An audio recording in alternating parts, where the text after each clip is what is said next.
Yesu nashimwe, Yesu ahimbaje mwese abavandimwe, ndabasuhuje mu izina rya Yesu Kristo. Reka imbaraga z'umwami Yesu zibabeho, reka ubuntu bwa Yesu Kristo bukomeze bubabeho, kandi amaraso ya Yesu Kristo akomeze kubeza. Amazina yanjye nitwa Tuyishime Honore. Mbahaye ikaze kugira ngo twongere tuganire ku magambo y'Imana. Amagambo y'Imana njya mbabwira buri munsi. Amagambo y'Imana ni ubuzima. Ijambo ry'Imana niyo ryavuze ngo reka ndeme umuntu ase nanjye abeho, hanyuma tubaho. Ijambo ry'Imana niryo ritegeka isi ikabaho. Ijambo ry'Imana niryo ryategetse ibintu byinshi bibaho ndetse ibindi bivaho. Ijambo ry'Imana rero ni ryiza, akanwa kava mu kanwa k'Imana, ijambo riva mu kanwa k'Imana ni ryiza. Na Yesu nawe yigeze kubivuga ngo umuntu ntagatungwa n'imitsima gusa, ahubwo atungwa n'ijambo riva mu kanwa k'Imana. Bivuze yuko ijambo ry'Imana ni ryiza kurusha ibyo kurya turya. Ijambo ry'Imana ni ubuzima kurusha proteine wafata. Ijambo ry'Imana ni ubuzima kurusha ya ndyo yuzuye tujya tuvuga irimo proteine, irimo vitamins, irimo za lipids n'ibindi byose za carbohydrates. Ijambo ry'Imana ni ubuzima kurusha ibyo byose.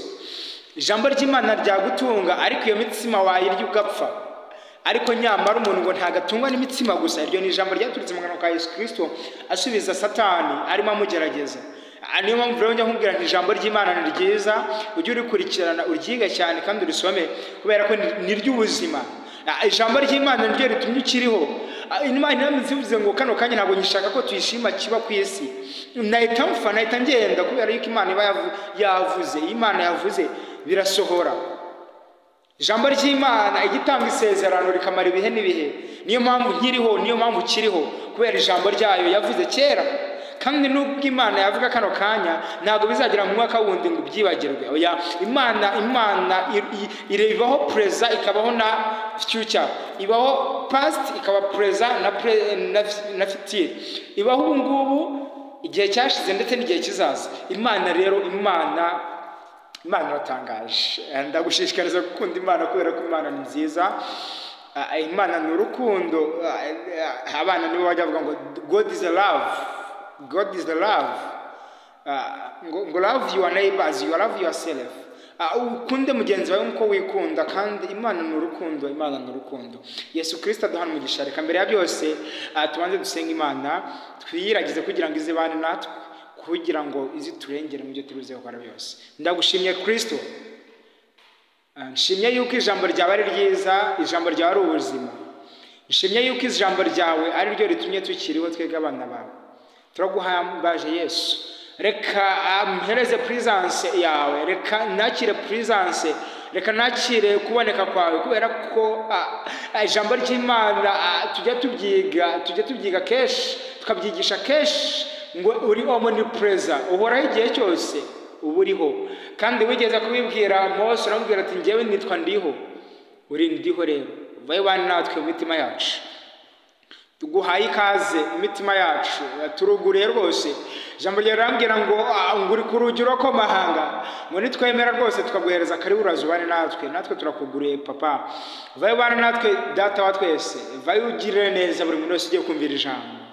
Tubohoye amatwi yiwe, tubohoye ibyarimo byose, kugira ngo iri jambo ribashe kumukiza, kugira ngo iri jambo ribashe kugira aho rimuvana. Mana, urubyiruko muri iki gihe tuguhamagaye imbaraga zawe. Reka dushake ububyutse ku buzima bwacu. Duhamagaye ijambo ry'ububyutse ku buzima bwacu. Duhamagaye ijambo ry'impinduka ku buzima bwacu. Duhamagaye imbaraga nziza ku buzima bwacu. Turabwishimiye Yesu. Bana natwe kandi turengera kuri Data wa twese. Duhamagaye ubwiza bwawe, kugira ngo uzubane n'ugiye kuryumva ndetse n'ugiye kuryigisha. Twigire hamwe. Ijambo rirambwira ngo umwigisha agabane n'uwigishwa. Reka tugabane mwami, kugira ngo tubashe kubona ubwiza bwawe. Ndagushimye Yesu, ndaguhimbaje. Reka ijambo ryawe rikomeze ritubeho kandi riturengere mu izina rya Yesu Kristo. Amen. Nongeye guhereza buri muntu wese ikaze. Nkuko natangiye mbibwira, ni Tuyishime Honore. Amazina ni Tuyishime Honore. Ndi umusore. Kuvuga ko ndi umusore ntabwo bintera isoni. Ndi umusore ukunda Yesu. Ndi umusore ukunda Imana. Ndi umusore ushaka kugendera mu by'Imana ishaka. Ndi umusore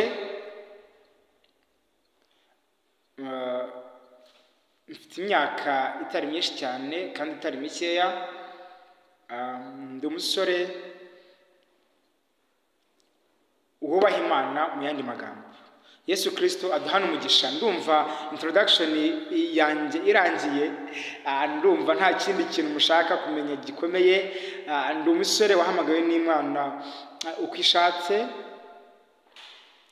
kubw'ubuntu bwayo, kubera ko Imana igiye guhamagara umuntu itarebera mu gisekuruza, kubera ko Imana igiye guhamagara umuntu itarebera aho waturutse, kubera ko Imana igiye guhamagara umuntu itarebera famiye uturukamo, kubera ko Imana igiye guhamagara umuntu itarebera ahantu utuye, kubera ko Imana igiye guhamagara umuntu itarebera icyo ukora cyangwa se icyo uri cyo.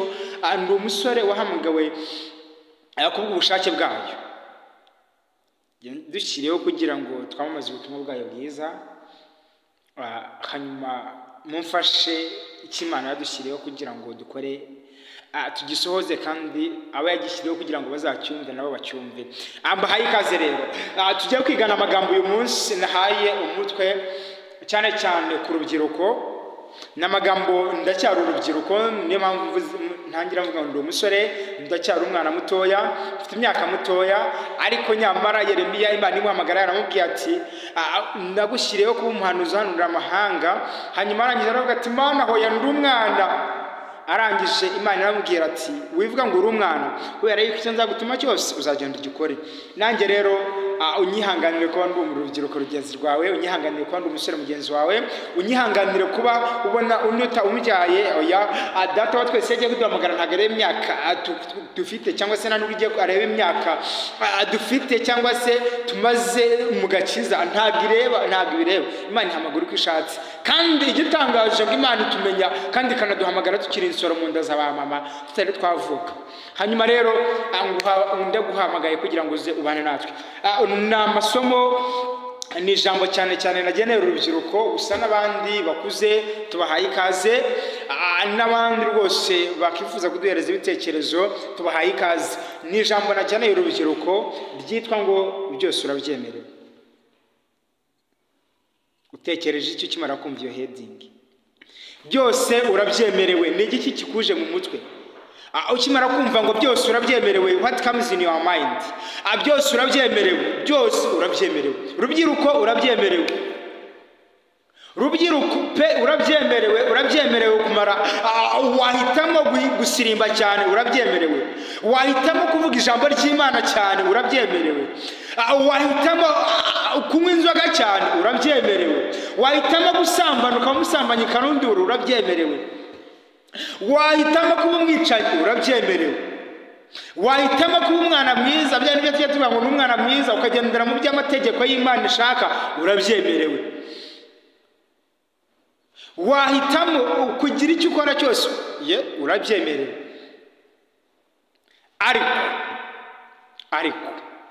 Ariko byose siko bikugira umumaro. Ariko menye ko ibyo bizakujyana mu rubanza. Byose urabyemerewe pe, rubyiruko urabyemerewe. Nushaka umara iminsi 3 usenga, urabyemerewe.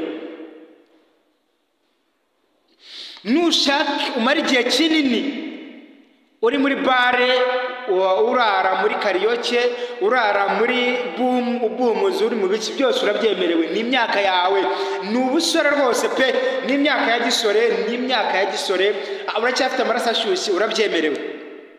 Urabyemerewe kuba wafata ubutumwa bwiza ugasirimba cyane rwose, ufite izo mbaraga, urabyemerewe. Urabyemerewe kuba wavuga ijambo ry'Imana nk'uko ndimo ndarivuga, cyangwa ukajya kurivugira ahandi, urabyemerewe, kubera ko ibyo byose urabifite. Waccessinga, ufite telefone nziza, wajya kuri YouTube ukareba video z'amakozasoni cyangwa ukareba video zivuga butumwa, urabyemerewe. Wagenda kuri YouTube ukareba films zitandukanye, urabyemerewe.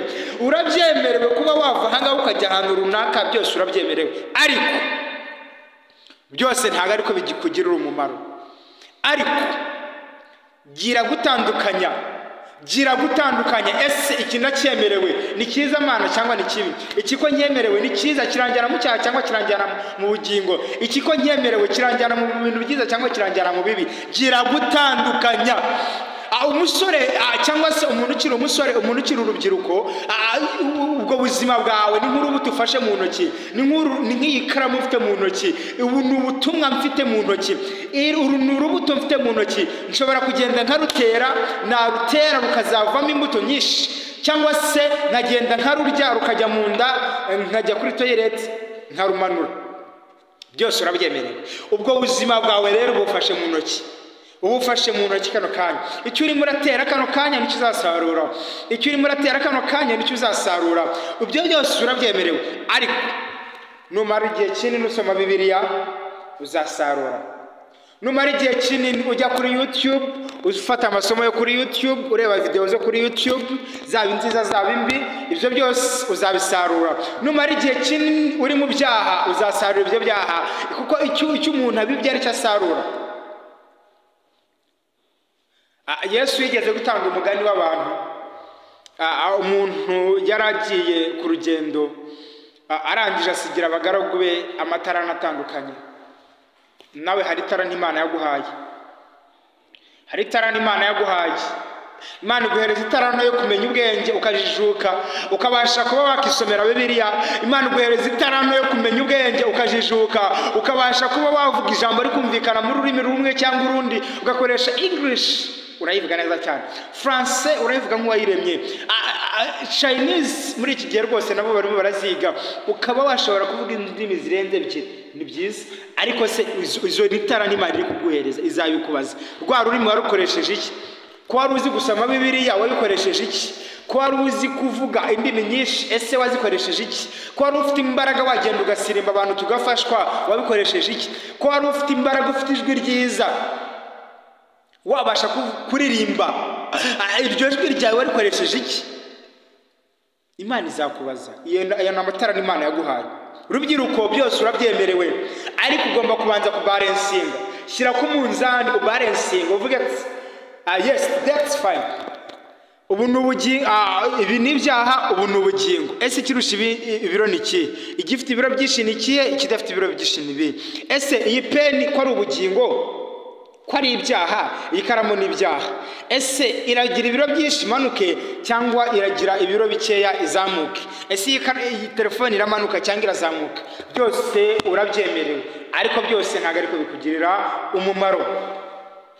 Yesu Kristo aduhana umugisha. Turifashisha amagambo y'Imana turi buze gusanga mu butumwa bwiza bwa Yesu Kristo nk'uko bwanditswe na Matayo. Ubutumwa bwiza bwa Yesu Kristo nk'uko bwanditswe na Matayo, ibice byaho ni 4, umurongo wa 8 use kwa 9. Turongera twifashishe igitabo cy'umubwiriza cyangwa se igitabo cya Salomo. Salomo yanditse igitabo akita umubwiriza. Hari impamvu yanditse iki gitabo. Salomo yari umwami, arangije mu gihe cye yakoze byinshi byiza, akora n'ibindi byinshi bibi. Salomo mbibutse yuko ari umwe washatse abagore 1,000. Salomo nanone mbibutse yuko ari umwe wubakiye inzu Uwiteka nk'uko Imana yari yarasezeranye na se Dawidi. Salomo ku ngoma ye hakozwe ibintu byinshi byiza, ku ngoma ya Salomo hakozwe ibintu byinshi bibi. Mbibutse yuko Salomo yapfuye amaze gushaka abagore 1,000, amaze kwimika ibigirwamana byinshi mu nzu ye, kubera yuko yashakaga abagore batandukanye. Buri mugore wese akazana ikigirwamana cyawo. Buri mugore nimba iwabo basenga ryangombe akazana ryangombe, niba basenga umudayimoni witwa runaka akaba ari wazana, niba azana ikidayimoni bita runaka akaba ari cyazana. Birangira Salomo apfuye ashatse abagore 1,000, ndetse abo bagore 1,000 bose bafite ibigirwamana bitandukanye, cyangwa se kwa Salomo yari yaragize inzu y'ibigirwamana kubera ko yari afite ibigirwamana byinshi. Ariko nanone Salomo numwe wubatse inzu y'Uwiteka. Imana ngo yari imaze igihe ngo bahurira mu mahema. Hanyuma ngo Salomo ku mwaka wa 4 we, haleluya, ngo ku mwaka wa 4 we akigera ku ngoma rwose, nk'uko Imana yari yarasezeranye na Dawidi ati ese uzanyubakira inzu. Salomo arangije asohoza isezerano Imana yagiranye na se Dawidi, arangije yubaka inzu y'Uwiteka. Arangije amaze kubaka inzu y'Uwiteka, iyo nzu y'Uwiteka urusengero runini cyane arwubakisha rwose ibikoresho by'izahabu, abyubakisha ibikoresho bikomeye. Na n'ubu ngubu abashakashatsi bavuga yuko itafari ryubatswe kuri urwo rusengero rw'Imana Salomo yubakiye Imana cyangwa se yatuye Imana, na n'ubu ngubu metero imwe ishobora kuba igeze hagati y'enye na zirindwi. Ubwo n'ubushakashatsi butwereka nimba yarabashije kubaka ibyo bintu byose kuri urwo rusengero rw'Imana, nta giti wari wakabonaho, ni ibintu byari byizahabu ndetse n'iby'agaciro. Gusa yabyubatse mu mwaka wa 4 we akigera ku ngoma. Salomo byumvikana yuko yakoze achievements zikomeye ku buzima bwiwe akiri ku ngoma, ndetse agira na failure nyinshi. Umuyobozi agira success and failures. Yagize success kubera ko y'Imana urusengero, agira na failure kubera yuko yananiwe kwikontorora bikarangira ashatse abagore benshi. Turaza kwifashisha igitabo cy'umubwiriza. Iki gitabo Salomo yacyanditse akimara kubona yuko ibintu byose, igice cya mbere umurongo wa mbere nibwo yatangiye kuvuga ati ibintu byose nta kamaro. Yari amaze kubona yuko ibintu byose nta kamaro, ibintu byose nta kamaro. Ese ibyo tugenderamo tukiri abasore bitumariye iki? Ese ibyo tugenderamo tukiri abasore bitumariye iki? Ngo kumuyaga uhuhira iburengerazuba, uko izuba rirasira ritangira iburasirazuba rikarengera iburengerazuba, izuba umuyaga ugahuha ufite muri direction zitandukanye. Ese ibyo byose bitumarira iki? Salomo atangira kwandika iki gitabo cy'umubwiriza ageze ku gice cya 11 umurongo wa 9, ari naho turibuze gusoma. Nibwo turibuze gusoma aya magambo, turibuze kwifashisha ibitabo bibiri. Igitabo cy'umubwiriza ibice 11 umurongo wa 9, ndetse twifashishe n'ubutumwa bwiza bwa Matayo, ubutumwa bwiza bwa Matayo, ubutumwa bwiza nk'uko bwanditswe na Matayo ibice 4 umurongo wa 9. Yesu Kristo aduhana umugisha. Reka dusome duhere ku murongo wa 9 w'ibice 11. Heading nongera nkwibutse ngo byose urabyemerewe. Urubyiruko, ndavugana n'urubyiruko cyane. Byose urabyemerewe. Urubyiruko, byose urabyemerewe, ariko byose ntabwo ariko bikugirira umumaro. Byose urabyemerewe, ariko uzamenye yuko bizakujyana mu rubanza. Byose urabyemerewe, ariko shyira ku munzani ugereranye igifite imbaraga n'ikihe, kidafite imbaraga n'ikihe. Ukwiye kubarensinga ukamenya icy'agaciro n'ikitaragaciro. Urubyiruko, byose urabyemerewe, ariko byose ntabwo ariko bikugirira umumaro. Yesu Kristo aduhana umugisha. Reka dusome umubwiriza ibice 11 umurongo wa 9. Wa musore we, haranditswe ngo wa musore we, ishimira ubusore bwawe n'umutima wawe ukunezeze mu minsi y'ubuto bwawe, kandi ujye ugenda mu nzira umutima wawe ushaka no mu mucyo wo mu maso yawe. Rwose urabyemerewe. Ishimira ubusore bwawe. Wa musore we, ishimira ubusore bwawe ndetse n'umutima wawe ukunezeze. Yego, urabyemerewe. Mu minsi y'ubuto bwawe pe, muri uyu myaka y'ubutoya urabyemerewe. Umusore urabyemerewe. Ishimira ubusore bwawe, iminsi y'ubuto bwawe ukunezeze, ubuto bwawe rwose ubunezererwe, kandi ujye ugendera mu nzira umutima wawe ushaka no mu mucyo w'amaso yawe. Ariko aka kantu bakita conjunction mu Cyongereza, but. Iyo hajeho but biba bivuze ngo ibintu byose twatangiye hejuru bigiye kwivuguruzwa. Ariko menye yuko ibyo byose bizatuma Imana igushyira mu rubanza. Yesu Kristo aduhana umugisha. Wa musore we, ishimira ubusore bwawe n'umutima wawe ukunezeze mu minsi y'ubuto bwawe, kandi ujye ugenda mu nzira y'umutima wawe ushaka no mu mucyo wo mu maso yawe. Ariko menya yuko ibyo byose bizatuma Imana igushyira mu rubanza. Yesu Kristo aduhana umugisha. Tugiye kuganira kuri aya magambo, turongera tuganire no ku magambo turibuze gusanga mu butumwa bwiza uko bwanditswe na Matayo ibice 4 umurongo wa 8. Heading y'amagambo hano iravuga ngo Yesu ageragezwa na Satani. Mbibutse yuko ikindi gihe Yesu Kristo yari amaze iminsi 40 hano arangije Yesu ajyanwa kugeragezwa n'umwuka mu butayu. hanyuma Satani aragenda amugerageza ku nshuro ya mbere, amugerageza ku nshuro ya kabiri, ku nshuro ya gatatu nibwo amugerageje iki kigeragezo tugiye gusoma hano ku bice 8. Aramugerageza arangije aramubwira ati 8 haranditswe ngo umwanzi arongera amujyana mu mpinga y'umusozi muremure cyane, amwereka ubwami bwose bwo mu isi n'ubwiza bwawo. Aramubwira ati biriya byose ndabiguha nupfukama ukandamya. Yesu Kristo aduhana umugisha. Reka dusome.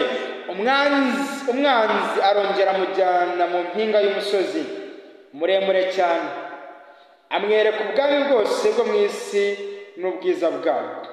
Aramubwira ati biriya byose ndabiguha nupfukama ukandamya. Yesu Kristo aduhana umugisha. Hano dusomye amagambo abiri.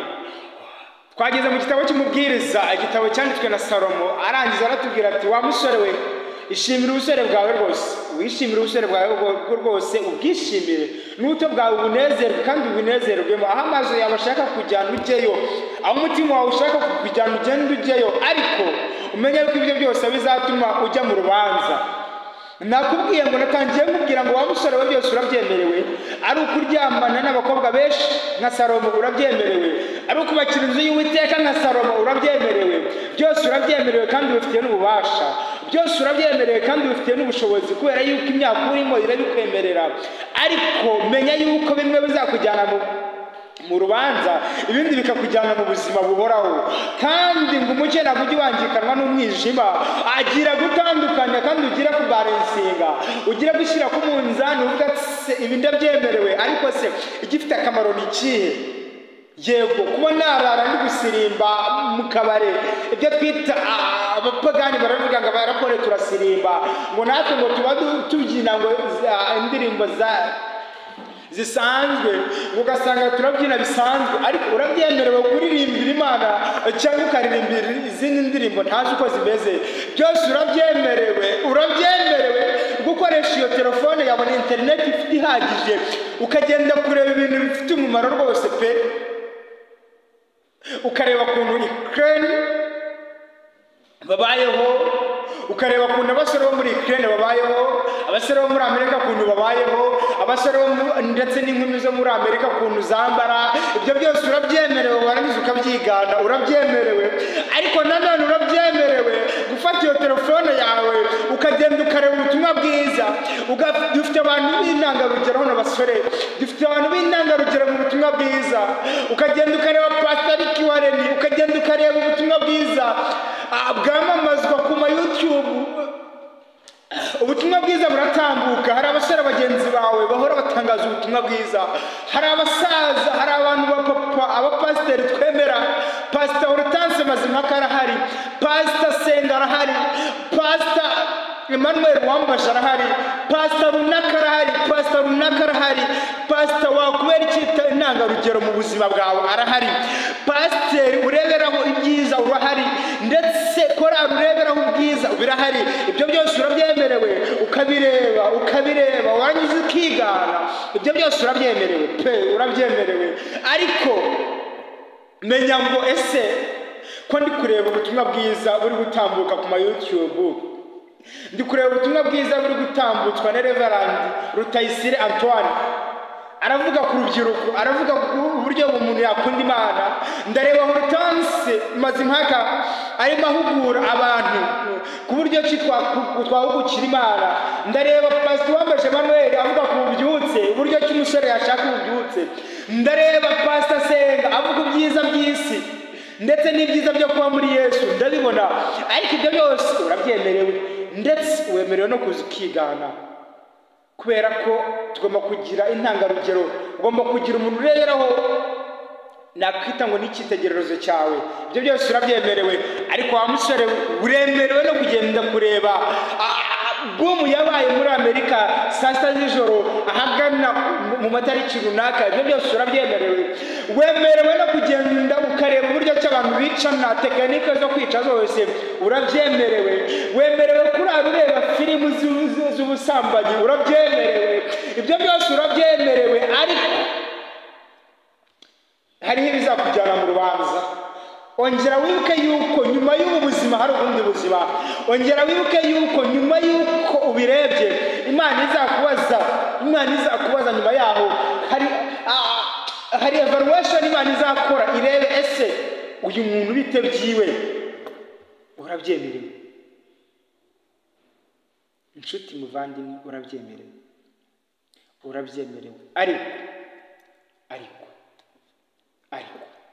ariko musore wanjye, umukobwa mutoya, tunganya imyaka, turi mu gihe gitoya, ubuzima bwacu butwemerera kwirukanka, ubuzima bwacu butwemerera gukora ibyo ushaka, ubuzima bwacu bukwemerera kuba wakora ugakorera Imana amanywa na nijoro, ubuzima bwacu bukwemerera gukora icyiza ndetse n'ikibi igihe ubishakiye, ubuzima bwacu bukwemerera gukora icyo ushaka ndetse no mu gihe cyacyo. Ariko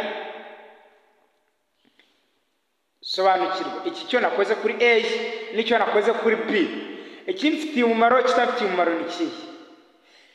Ikizatuma njya mu rubanza ni kihe? Ikizatuma njya mu bwami bw'Imana ni kihe? Ubone kumenya icyo ukora ndetse n'icyo uvuga. Ufite urubuto mu ntoki, wa musore ufite urubuto mu ntoki, umukobwa ufite urubuto mu ntoki. Uko usambana kenshi ukiri umusore, hari umuvumo ugenda ugafata generation, ukava kuri generasiyo imwe ukajya ku yindi generasiyo. Hari umuvumo ujya wambukanya generasiyo, ukava kuri generasiyo ukajya ku yindi generasiyo. Nuko ari umuvumo wo gusambana uzagenda iyo myaka nugigeramo, umwana wawe nayigeramo azasambana nkawe. Ese bizagushimisha? Uratekereza ko nubwo Imana yo ibabaye, nubwo Imana yagushyiriyeho guhanurira amahanga, nubwo Imana yagushyiriyeho kuyiramya ndetse no kuyihimbaza, ibyo byose urabikora, nyuma yaho ukajya mu bindi. Dufite abasore beza bahimbaza, dufite abasore beza bavuga ivugabutumwa ryiza, ariko nyuma y'amarido ukora iki? Menya yuko ugenda hose, nimenya yuko ugenda hose ijisho ry'Imana rihora riguhanze, ijisho ry'Imana rihora rikureba. Menya yuko icyo ukora cyose, icyo utekereza cyose Imana ikubona kandi kubona. Ibyo byose bimenye. Wa musore we byose urabyemerewe kurara nijoro, ukitwikira amajoro ugakora ibyango n'Uwiteka, urabyemerewe. Byabyuka mu gitondo ukitwikira uruhu rw'intama ukaza bose tukabonana umusore mwiza, ibyo byose urabyemerewe. Ariko ngera wibuke yuko Imana ifite ijisho rireba hose kandi ikaharebera icyarimwe. Umusore urabyemerewe kurara amajoro wiga ijambo ry'Imana, urabyemerewe kubura ibitotsi. Umugabo mwegeze wuza umwami ibitotsi kubera ikintu cyiza yari yarakoreye umwami, ngo ku mwami agiye gusinzira buri bitotsi. Aravuga ati uwo mugabo ninde? Mugende murebe mu bitabo by'ubucurabwenge, ese urimo urakora ibintu byatuma umwami abura ibitotsi cyangwa urimo urakora ibintu byatuma umwami asinzira? Ndakwinginze rubyiruka, imbaraga ufite, igihe ufite wikibyaza umuvumo, ahubwo kibyaza umugisha. Igihe ufite, Imana yigeze guhereza Aburahamu, iramubwira ati nguhinduye umugisha kandi uzaba umugisha, ndetse n'abazaguturukaho bose bazahabwa umugisha, ndetse n'ikindi gikomeye nguhaye kuba sekuruza w'abizera. Imana ijya ihindura amazina ati uwitwaga Aburahamu ahindurirwa kuba Aburahamu. Pawulo yigeze kuba ahindurirwa izina kubera ko hari icyo yamenye. Nawe kano kanya Imana yaguhindurira ubuzima, yaguhindurira izina. Wari umusambanyi akaba uvuga butumwa, Imana yiteguye kuguhindurira izina. Nubasha kwihereza karibu n'ikaze. Wa musore we byose urabyemerewe kano kanya. Ishimira ubusore bwawe mu minsi y'ubuto bwawe, kubera ko ufite imyaka imyaka urimo rubyiruko ndakubwira, imyaka urimo ni myiza kandi ni mibi, ni imyaka irimo amaraso ashyushye, ni imyaka irimo ibigeragezwa byinshi, ni imyaka irimo ingorane nyinshi, ariko ni imyaka wakubakiramo ubuzima ukazarangiza neza. Ni imyaka wakubakiramo ubuzima ukazarangiza neza, ugasaza neza. Ntawanze gusaza ari mu Mana, ntawanze gusaza akivuga ubutumwa bwiza, ntawanze gusaza kandi reka mubwire urubyiruko, ntabwo Imana yitaye kumenya igihe wagendeye, ntabwo yitaye, kubera ko ijambo ry'Imana rimbwira neza ngo iyo umuntu aje muri Kristo Yesu aba ahindutse icyaremwe gishyashya, aba ahindutse icyaremwe gishya, ibya kera biba birangiye haje ibishyashya. Ndakwinginze rubyiruko, inshuti muvandimwe, iyo umuntu aje muri Kristo Yesu, iyo umuntu ari muri Kristo Yesu aba ahindutse icyaremwe gishyashya.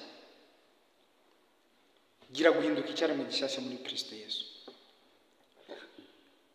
Kano kanya wahinduka, ntabwo rirarenga, ntabwo rirarenga. Ongera ushyire ku munzani rubyiruko, ongera ushyire ku munzani, upime uvuga ati se iki ni cye kirusha ikindi imbaraga. Yego ndabizi baraguseka, urubyiruko turimo, peer pressure turimo, urubyiruko groups tugenderamo, peers dufite hano hanze ziratandukanye, ariko shyira ku munzani, pima, ongera upime, ongera wigenzure, ongera witekerezeho, uvuge ati Mana, uru rubyiruko tujyana nurunjyana kurimbuka cyangwa nurunjyana kwa Yesu. Mutandukana inzira, uwo mutagomba kugendana mutandukana inzira, kuko ijambo ry'Imana rambwira ngo duce mu irembo rifunganye, kuko irembo ari rigari ricamo abajya kurimbuka, irembo rigari ricamo abarozi, irembo rigari ricamo abasambanyi, kuko ibyo byabuze aho bica byose niho bica. Ariko irembo rifunganye risaba uwihanganye, risaba kubana mu Kristo mu rugendo, ukajya mu isayo ugahinda gasaza ukagumamo, nyamara susubira inyuma ahubwo ugakomeza imbere. Birangira umutabaza agaje kugutabara. Mu Kristo agiye aragenda ari mu isayo, yaragiye nta bwenge bari kumwe, we asubira inyuma aravuga ati iri sayo niryo wambwiye, ariko mu Kristo arakomeza. Abantu basomye agatabo k'umugenzi, mu Kristo yarakomeje, akomeza kurwana n'isayo gahinda gasaza, arakomeza agize Imana, kubera ko Imana ari umutabazi. Ahura n'umugabo bita mutabaza, umuntu agira umugozi aramukura muri rya sayo. Imana nibona ko wihanganiye mu kigeragezo, ndabizi, ca mu irembo rifunganye. Irembo rifunganye rishatse kuvuga iki? Irembo rifunganye ni irembo ririmo ingorane, ni irembo ririmo izo nshuti zikujyana kurimbuka, ni irembo ririmo izo nshuti, ni irembo ririmo abo bantu mukorana, ni irembo ririmo ibyo bintu byose bikubangamira, ni irembo ririmo ibyo bintu byose bikujyana kwa Satani. Ariko ca mu irembo rifunganye, kuko irembo rifunganye ari ryo rijyana abantu kwa Yesu, naho irembo rigara rijyana abantu kurimbuka. Inshuti muvandimwe, kwa Yesu ni salama. Kwa Yesu muri mbyigeze ari baravuga ngo kwa Yesu ni salama, kwa Yesu ni byiza, kwa Yesu ni byiza, harimo byose. Yesu yigeze atubwira ati ngiye kubategura aho muzaba, ati kwa Data hari amazu menshi, ngiye kuyategura. Yesu arimo aradakora amazu tuzabamo. Urumva azabamo bande wanga gukurikira Yesu Kristo? Yesu arimo aradakora, Yesu arimo aratera amarangi, arimo arakora finisaje y'amazu uzabamo, y'amazu nzabamo. Emera kwakira Yesu Kristo mwami n'umukiza mu bugingo bwawe. Musore, ubuzima butarimo Yesu ntacyo bumaze. Musore, ubuzima butarimo Kristo nta kintu bumaze. Musore, ubuzima butarimo kwizera nta kintu bumaze. Paulo yigeze kubwira abantu ati mwambare intwaro zose zo kwizera, mwambare agakiza, mwambare ingofero, mufate ingabo, mufate ubutumwa bwiza, mukweture inkweto, mufate Bibiliya mujye gusenga, mufate ukwizera,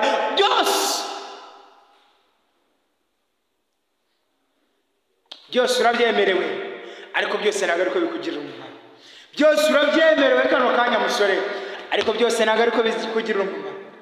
Hari igihe uzajya bigira ati ubusa gusa, umubwiriza yarasenze agira ati ubusa gusa, kubera ko yari amaze kubona ibyagendeyemo kera, gushaka abagore benshi, guhinduranya abagore, guhinduranya inkweto, abona byose bimujyanye kurimbuka, aravuga ati ubusa gusa,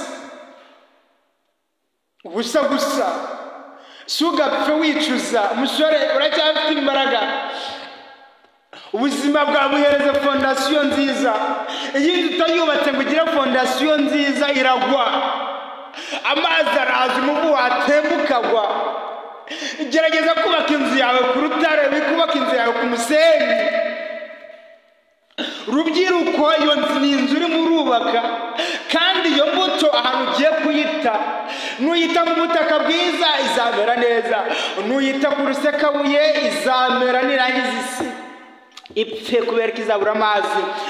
Nuyita mu mahwa ibifatangwe bizayifata, ndetse nuyita mu nzira inyoni zizayitoragura. Iyo mbuto yawe gerageza kuyitera ahantu heza, iyo mbuto yawe gerageza kuyitera mu butaka buzima, iyo mbuto yawe gerageza kuyitera mu butaka bwuhiye, iyo mbuto yawe gerageza kuyitera mu butaka bufuhirira, iyo mbuto yawe yitere mu butaka burimo ifumbire.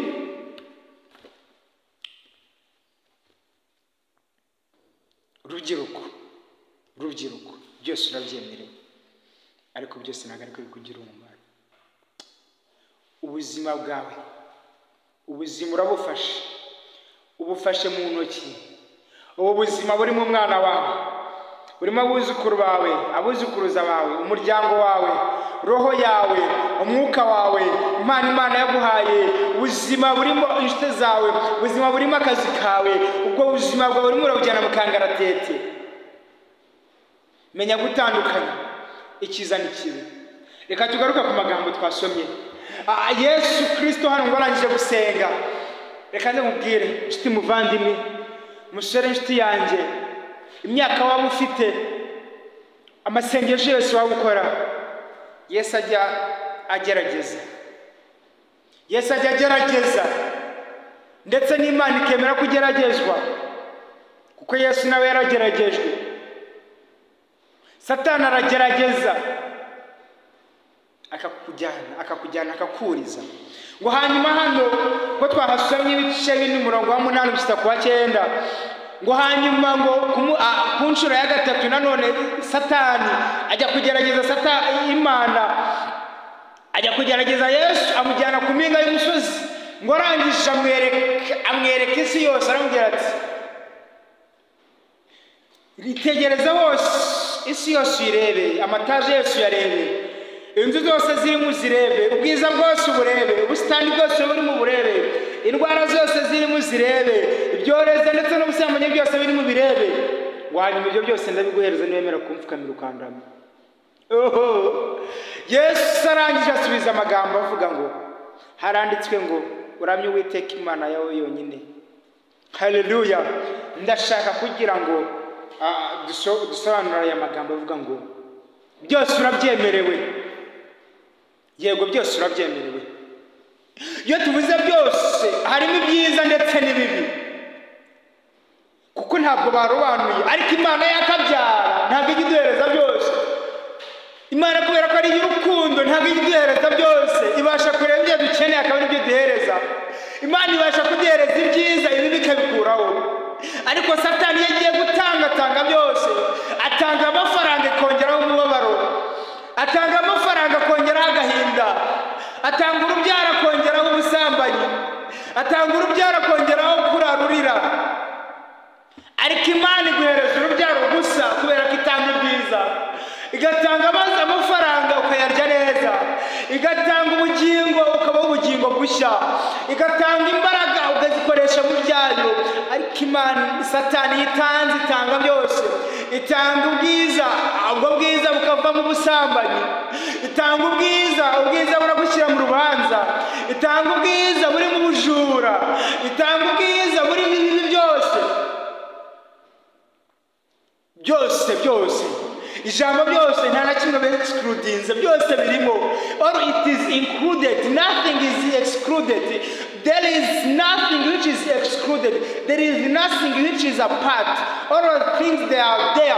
Ibintu byose urabyemerewe, nta kintu na kimwe kiri ku ruhande. You are allowed to do anything. You are allowed to receive everything. You are allowed to take each and everything on the earth. But there is the bad things and the good things. Please, the God only takes, gives you only good things. Imana iguhereza ibyiza gusa. Imana iguhereza ibyiza gusa. Imana ntabwo ijya iguhereza byose. Koya Imana izi kurobanura, izi by'abantu bayo bashaka. Imana izi by'abantu bayo bashaka. Izi byiza ndetse izi nibibi. Ibibi bishyira ku ruhande, ibyiza ikabiguhereza. Ubutunzi Yesu atanga nta gahinda yongeraho. Ubutunzi Yesu atanga nta mubabaro yongeraho. Ubwenge Yesu atanga nta mubabaro wongeraho. Salomo turimo tuvuga umubwiriza yigeze kuvuga amagambo meza arangije asaba Imana, arayibwira ati Mana ndashaka Mana ndashaka ubwenge buzatuma mbasha kuyobora ubwoko bwawe, buzatuma mbasha, haleluya, buzatuma mbasha kuyobora ubwoko bwawe nta kavuyo karimo. Ndashaka ubwenge buzatuma mbasha guca imanza zitabera. Imana igitanga ubwenge buzima, hanyuma ngo Imana imuhereza ubwenge. Irangije iravuga ati kubera ko nsabye ubwenge kandi nyamara wari kunsaba ubutunzi, ukansaba abagore beza, ukansaba ibintu byinshi, ndabuguhaye, ndetse n'ibindi byose utansabye ndabiguhaye. Nzaguhereza kuramba ku ngoma. Ingoma yawe sinzayirimbura ukiriho, nzategereza umwana wawe wari uzaho. Ye n'amasezerano Imana yahaye Salomo. Nubwo Salomo yageze agakora ibintu byinshi bibi, ariko Imana yakomeze kurinda isezerano ryayo. Yavuze ati nzakomeza n'indi isezerano nahawe n'Imana. Nahaye umwana wanjye Salomo yuko ntazarimbura ubwami bw'iwe akiriho, ahubwo nzamureka banze ave ku ngoma atange, mbone kuyirimbura cyangwa se kuyikuraho hagiyeho umwana we. Haleluya. Byose urabyemerewe. Iyo tuvuze byose harimo ibibi ndetse n'ibyiza, ariko Imana ishaka gukora ibyiza, ntabwo ishaka ibibi. Gerageza gutandukanya ikibi n'icyiza, gerageza guhitamo icyiza ikibi kireke. Haleluya, haleluya. Byose urabyemerewe. Hanyuma nawe gira kwibikira ijambo mu mutima rizatuma Imana nijya guhereza byose. Kavuga ati ndaguha byose. Aluminati nujya muri Aluminati, nujya ikuzimu, nujya kwa Satani, nzaguhereza ubutunzi, nzaguhereza byose. Nzaguhereza amafaranga yongera umubabaro. Ugira amafaranga urarurira, ugira urubyaro urarurira kandi warabyaye. Ariko Imana yitanze urubyaro, itanga urubyaro rurimo ubwiza gusa. Itanga abana b'umugisha, itanga abana b'akamaro, ntabwo itanga abana b'umuvumo, ntabwo itanga abana bo gutuma umuntu ahora arira. Itanga abana beza. Yesu Kristo aduhana umugisha. Gerageza musore wanjye, rubyiruko rugenzi rwanjye. Hano Salomo yasoje avuga ati byose ubusa gusa, byose ni ubusa gusa. Ibyo umuntu akora kiriho bimumarira iki? Byose ni ubusa gusa. Kuba warya neza bikumarira iki? Kuba waririmba izo ndirimbo ukarara muri bumu bikumarira iki? Byose ni ubusa gusa. Gerageza guhitamo kandi ugerageze kurobanura, umenye ikigufitiye akamaro n'ikitagufitiye akamaro. Rubyiruko nsoze ufata umwanzuro uvuga ati guhera aka kanya ngiye guhitamo icyiza gusa, ikibi nkireke, kubera ko ibyiza ari byo byiza. Reka dusenge Imana, tuba turiho amaraso ya Yesu Kristo akomeze kugendana namwe. Turabizi yuko rubyiruko muhura n'ibibagora byinshi, duhura n'ibitugora byinshi, ariko iyo dukomeje mu buntu bwayo tukagira ubuntu bwo gukundana nawe, iradukunda kandi ikatugerera neza. Yesu Kristo ndagushimye, ndaguhimbaje kuko uri Imana. Mweretse mwami urubyiruko ruri aha ngaha, mpamagaye ubwiza bwawe, reka ububyutse bwawe bubazeho urubyiruko mwami, reka ibyo bakora mu rusengero n'ibyo biguma mu rusengero, reka imbuto zawe zikomeze zibere, ureke kwera imbuto ebyiri, reka ubahereze kwera urubuto rwiza gusa, urubuto rubi rukureho mu izina rya Yesu. Ndagushimye Kristo, himbazwa kandi ushyirwe hejuru, shyirwa hejuru kuko uri data wa twese, bana natwe kandi udufashe Mana. Amaraso yawe Yesu reka azatwikira urubyiruko, rubashe gusazira mu bwawe, rubashe gusazira mu mbaraga zawe. Byose tubisabye twizeye mu izina rya Yesu Kristo, amen. Imana ibahereze umugisha, amen.